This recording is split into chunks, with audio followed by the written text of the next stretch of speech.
প্রিয় দর্শক, আমরা একটি বহুল প্রতীক্ষিত নির্বাচন অতিক্রম করতে যাচ্ছি। এই নির্বাচনের জন্য আমরা দীর্ঘদিন অপেক্ষা করেছি। আমরা আশা করব এই নির্বাচনে দেশের জনগণ তাদের ভোটাধিকার প্রয়োগ করবেন। তো নির্বাচন আসলে আমরা কিছু বিষয় লক্ষ্য করি, ধর্মীয় বিষয়াদির বেশ ব্যবহার আমরা লক্ষ্য করি। এর অন্যতম একটা বিষয় হলো ধর্মের ছদ্মাবরণে অপপ্রচার বা গুজব। প্রতিপক্ষ রাজনৈতিক দল যারা আছে তাদেরকে ঘায়েল করতে নানা ধরনের মিথ্যাচার করা হয়। এর মধ্যে কিছু মিথ্যা তো মিথ্যাই, মিথ্যার কোনো সংজ্ঞা নেই। গুজব, দেখুন এই গুজব আর মিথ্যা এই দুইটা বিষয় আমরা যদি ধর্মের ছদ্মাবরণে আমরা ব্যবহার করি তাহলে মানুষ ক্ষতিগ্রস্ত হবে, ধর্মীয় মূল্যবোধ ভুলণ্ঠিত হবে, সমাজ ক্ষতিগ্রস্ত হবে। আমি আপনাদেরকে একটা উদাহরণ বলি। সাম্প্রতিক সময়ে বিশেষ একটি গোষ্ঠী প্রচার করছে বাংলাদেশে সবচাইতে বর্তমান সময়ের বড় রাজনৈতিক দল বিএনপির সম্পর্কে, যে বিএনপি শরিয়া আইনে বিশ্বাস করে না। এটা একটা বড় একটা বক্তব্য ছিল, বিএনপি শরিয়া আইনে বিশ্বাস করে না। বিএনপির মহাসচিব মির্জা ফখরুল ইসলাম আলমগীরের একটা বক্তব্যকে উদ্ধৃত করে বারবার বলা হচ্ছে। এই বিষয়ে আমরা যখন তথ্য তালাশ করলাম দেখলাম যে এইটা একটা মিসলিডিং, ভারতীয় একটা পত্রিকার শিরোনাম দিয়ে এই বক্তব্যটা দেওয়া হয়েছে যে বিএনপি শরিয়া আইনে বিশ্বাস করে না। এই বক্তব্যের আগে পর অনেক কিছু আছে। আমি এখানে বিএনপিকে আমি একেবারে পক্ষভুক্ত করছি না, কিন্তু পরবর্তীতে মির্জা ফখরুল ইসলাম আলমগীর একাধিকবার অনেক সাক্ষাৎকারে বিস্তারিত বলেছেন যে বাংলাদেশ ইসলামী মূল্যবোধ সম্পন্ন একটি দেশ। এখানে ধর্মীয় আইন, শরীয়ত এবং ইসলামী মূল্যবোধ ভুলণ্ঠিত হয় এমন কোনো বিধান, আইন এর বিরুদ্ধে যাওয়ার কোনো সুযোগ নেই এবং বিএনপি কখনোই সেটা যাবে না। বিএনপি জন্মগতভাবেই প্রতিষ্ঠাকালীন সময় থেকেই জাতীয়তাবাদ বলেন এবং ধর্মীয় মূল্যবোধে বিশ্বাসী। এই জাতীয়তাবাদ নিয়েও এক ধরনের একটা ব্যাখ্যা আছে, সেটা আজকে আমাদের আলোচনার বিষয় না। আমাদের আলোচনার বিষয় হলো গুজব। গুজবের মধ্যে আরেকটা বিষয় হলো কি, যে আপনি যদি কাউকে ভোট দেন তাহলে মনে করবেন আপনার এই ভোটটা কে পাচ্ছে, আল্লাহ রাসূল পাচ্ছেন অথবা ইসলামের পক্ষে যাচ্ছে। দেখুন ভাই, ভোটটাকে আপনি একটা গণতান্ত্রিক প্রক্রিয়ার মধ্যে রাখেন। এই ভোট দিয়ে আপনি এর মধ্যে ইসলাম টানার দরকার নেই। আমরা সামগ্রিকভাবে বাংলাদেশের বৃহৎ জনগোষ্ঠী, সংখ্যাগরিষ্ঠ মুসলমান। এখন আমাদের যারা এমপি প্রার্থী, পক্ষে বিপক্ষে বিভিন্ন দলের যারা এমপি প্রার্থী আছেন সংখ্যাগরিষ্ঠ মুসলমান, তারা ইসলামী মূল্যবোধ বিশ্বাস করেন।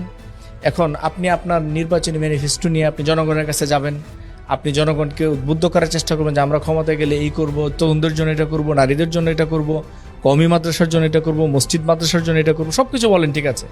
কিন্তু ধর্মীয় অপপ্রচার বা গুজব সৃষ্টি করে কারো নামে মিথ্যা দিয়ে আপনি সত্যকে প্রতিষ্ঠা করতে পারবেন না। এই বিষয়টা বিশেষভাবে লক্ষ্য আমরা করতে চাই বা মানুষের দৃষ্টি আকর্ষণ করতে চাই সবার, যে যারা গুজব সৃষ্টি করে, গুজবের মধ্যে নানা ধরনের গুজব আছে। বেশ কিছুদিন আগে একবার গুজব শুনলাম আমরা, কাউকে বিশেষ জায়গায় দেখা যাচ্ছে। আরে ভাই, কাউকে বিশেষ জায়গায় দেখা যাওয়া তো এটা শরীয়তের কোনো মানদণ্ড না। আচ্ছা, তা আপনি এতটুকু করেন যে আমাদের দেশের যারা প্রতিনিধি থাকবেন, জনপ্রতিনিধি থাকবেন, কেন্দ্রীয়ভাবে যে রাজনৈতিক দলগুলো আছে তাদের কাছ থেকে ইসলামের কল্যাণে, মানবতার কল্যাণে, মসজিদ মাদ্রাসার কল্যাণে, ধর্মীয় শিক্ষার প্রচার প্রসারের কল্যাণে কি কি করা যায় সেই বিষয়গুলো তাদের নির্বাচনী ম্যানিফেস্টোতে যোগ করার জন্য চাপ প্রয়োগ করতে পারেন এবং তারা যদি সেটা নির্দিষ্টভাবে কোনো কিছু দিয়ে থাকে সেটা দেখে আপনারা ভোট দেন। সেই ভোটটার মাঝখানে যে আপনি ভোট দিলে জান্নাতের টিকিট পাবেন, আপনি এই ভোট দিলে নবী করিম সাল্লাল্লাহু আলাইহি সাল্লাম এই ভোট পাবে, এই ভোট দিলে কোরআনের পক্ষে ভোট যাচ্ছে, রাসূলের পক্ষে ভোট যাচ্ছে।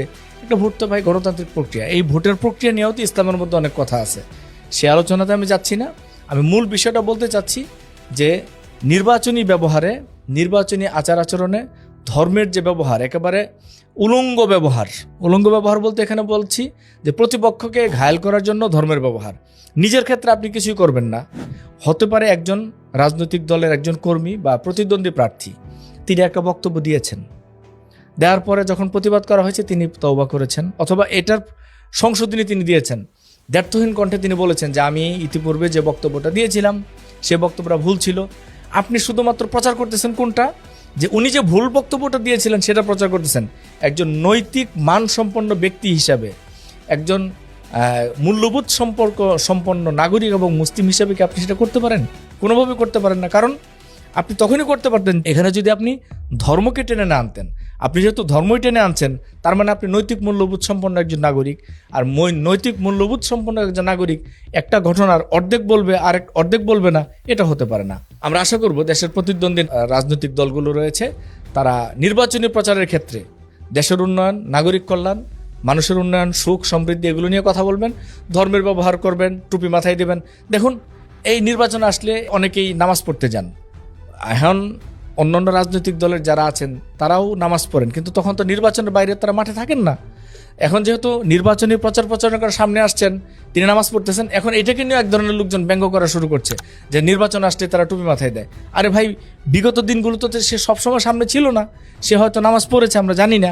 এখন আপনি যদি মনে করেন যে না, পড়ে না, মানে মন্দ ধারণা কারো প্রতি করতে পারেন না। সুতরাং আমরা যে বিষয়টা বলতে চাচ্ছি যে ধর্মকে ব্যক্তিগত জীবনাচারের ক্ষেত্রে যারা যেভাবে পালন করতেছে তাদেরকে সেভাবে পালন করতে দেন। এটা নিয়ে মিথ্যাচার করা, কোনো গুজব সৃষ্টি করা, কোনো মব সৃষ্টি করা, এর থেকে দূরে থাকুন, এড়িয়ে থাকুন।